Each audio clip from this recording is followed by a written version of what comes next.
The legend of the Mountain of Gold in Papua New Guinea's Enga province, Porgera.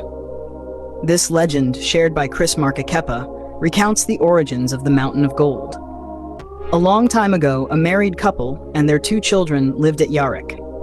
The couple tended their garden at Suyan. One day, they left their children at home while they went to work in the garden. They toiled long and hard when suddenly, lightning flashed and thunder rolled. Darkness fell over the land as if it were night.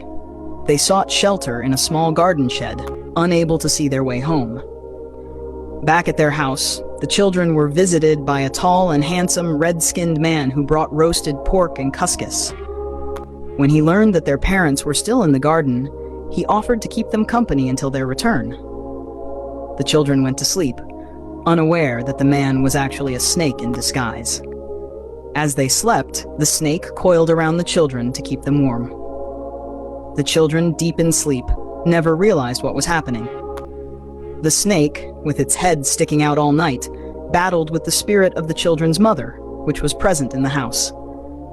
The next morning, the visitor told the children to tell their parents that they had been looked after by Wingima Kupiani. He instructed them to offer a big white pig under the breadfruit tree at the entrance of the cave, Kana Timbukai, every time a new breadfruit leaf sprouted.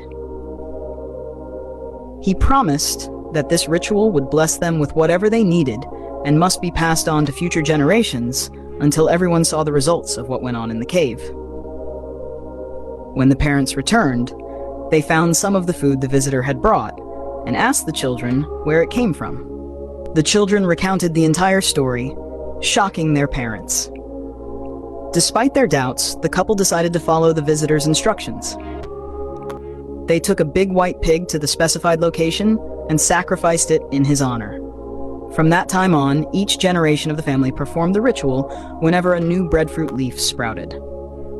Today, when you look from Mungalep towards the tunnel, you can still see the breadfruit tree growing on top of a white rock, with nothing else growing around it. The local people believe that all the gold found on the hills is the waste created by the handsome man who visited the children at Yarik village. My comrades, the time will come when you will cease digging out the precious stones, gold, in the mountains. When that time comes, we will see no more gold, because the practice of offering white pigs to the man who lived in the cave has stopped. And here's a picture of the real-life Mountain of Gold in the Porgera Valley of Enga province known as Mount Wingima.